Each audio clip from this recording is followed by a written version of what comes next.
అంటే మీ అక్క అంజలి మృతి గల కారణం ఏంది? అసలు వీళ్ళకి పరిచయం ఎట్లా ఏర్పడింది? అసలు ఏం జరిగింది? అసలు ఫస్ట్ అమ్మాయికి గత 8 మంత్స్ నుంచి అమ్మాయికి ఇన్స్టాగ్రామ్లో పరిచయం అంట అబ్బాయిది నల్గొండ డిస్టిక్ నల్గొండలో ఉంటాడంట. అయితే అక్కకు రీసెంట్గా తెలిసిందంటే 1 వీక్ బ్యాక్ అమ్మాయి వెళ్ళిపోయిందంట ఇంట్లో నుండి.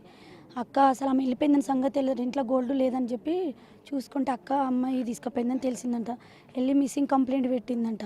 మిస్సింగ్ కంప్లైంట్ పెడితే అమ్మాయిని తీసుకొచ్చిరంట. తీసుకొచ్చిన తర్వాత అమ్మాయికి ఏజ్ లేదు, వాడికి ఏజ్ లేని అక్క కంప్లైంట్ ఇచ్చింది. ఇచ్చిన తర్వాత అక్క ఏదో టెస్ట్లు చేయాలని ఏదో మాట్లాడిందంట. సరే మండే లేదమ్మా ట్యూస్డే చేద్దామని చెప్పిరంట. వాడు ఎప్పటి నుంచో పక్కడబందిగా ప్లాన్ చేసుకున్నాడు. 8 మంత్స్ నుంచి ప్లాన్ చేసుకుంటున్నారంట అక్కను కూడా చంపేస్తామని చెప్పి. అంటే వాళ్ళు ఎవరైతే అక్కడ దొంగలు ఉన్నారో వాళ్ళు ఒప్పుకున్నారు మా అక్క గురించి. మేము ఇలా 8 నెలల నుంచి ప్లాన్ చేసుకుంటున్నాం అనేసి ఒప్పుకున్నారు. మా అక్కను మాత్రం కొట్టి చంపించేసారు. ఇలాంటి తల్లి అసలు పిల్లలు కన్నాం కానీ పిల్లల చేతిలో మేము చచ్చిపోతాం మేము ఎప్పుడు కలగనలేదు. మా అక్కకు పట్టిన గతి ఇంకెవరికి రావద్దు. ఇలా మా కుటుంబాన్ని ఆదుకోండి. సీఎం రేవంత్ రెడ్డి గారికి 2 చేతులు ఎత్తి దండం పెడుతున్నాం. మంత్రి సీతక్క గారికి, రేవంత్ అమ్మ కొండ సురేఖ గారికి, వీళ్ళందరికీ మేము దండం ఎత్తి చేతులు ఎత్తుతున్నాం. మా కుటుంబానికి ఒక పాపని మమ్మల్ని కాపాడండి, మమ్మల్ని ఆదుకోండి ఆర్థికంగా.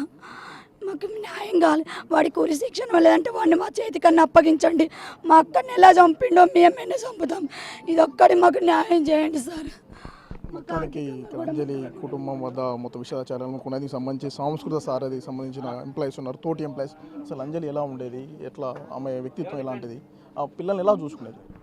మాతోటి అయితే మాత్రం చాలా ప్రేమగా ఉండేది. ఎందుకంటే మాతోటి రోజు డ్యూటీకి వచ్చేది కాబట్టి. మా జిల్లాలో మహబూబాబాద్ జిల్లాలో మాతోటి డ్యూటీ చేస్తూ మొన్ననే ఒక వారం రోజుల క్రితం ఇక్కడి నుంచి రిలీవ్ అయ్యి అక్కడికి వెళ్ళిపోవడం జరిగింది.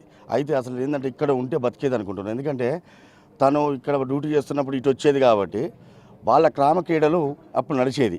ఈమె ఎప్పుడైతే ట్రాన్స్ఫర్ అయిందో వాళ్లకు అక్కడ బ్రేక్ పడ్డట్టు అయ్యి ఈమె అడ్డం వస్తుందని చెప్పేసి మరి ఆమెను తొలగించడం, చంపేసిర్రు. మరి ఇట్లాంటి కషాయ వాళ్ళను కంపల్సరీ కూడా ఉరిదీయాలి. వాళ్ళు ఖచ్చితంగా ఈ ఫ్యామిలీకి న్యాయం జరగాలి. ఒక్కగానే ఒక చిన్న పాప మిగిలింది. మరి కన్న కూతురే కడతీర్చిందంటే ఇది చాలా ఘోరమైనటువంటిది. గతంలోనే భర్త చనిపోయినటువంటి అంజలి ఇప్పుడు 2 బిడ్డలు ఉంటే చాలా మంచిగా చూసుకునేది అందరితో. ఎందుకంటే ఎంతోమందిని చైతన్యం చేసి ఎస్సీ, ఎస్టీ, బీసీ, మైనార్టీ కుల సంఘాలకు కూడా మహిళా అధ్యక్షురాలుగా ఉండి మళ్ళీ అదే మలిదశ ఉద్యమంలో కూడా చురుకుగా పాల్గొని చైతన్యం చేసినటువంటి తను ఇంట్లో కుటుంబంలో వాళ్ళ పిల్లలు ఎందుకు చైతన్యం కాలేదో నాకు అర్థం కావట్లేదు. మరి అట్లాంటి పిల్లకు కానీ ఆ పిల్ల మరి ఎవరినైతే మరి లవ్ చేసిందో, మరి ఎవరి ద్వారా అయితే చెప్పబడ్డదో వాళ్ళందరికీ కూడా కంపల్సరీ శిక్ష పడాలని చెప్పేసి సీఎం రేవంత్ రెడ్డి గారిని, మరి ప్రభుత్వాన్ని, మరి పోలీసు వారు కనుక ఇంకా అంతకుముందు కేసు పెట్టినప్పుడు వాడిని వదలకుండా ఉంటే ఇది జరిగేది కాదు. అది ఖచ్చితంగా వారు ఎందుకు వదిలారనేది కూడా దాని మీద కూడా మరి ప్రజాప్రతినిధులు ఖచ్చితంగా చర్యలు తీసుకుంటారని కోరుకుంటున్నాం.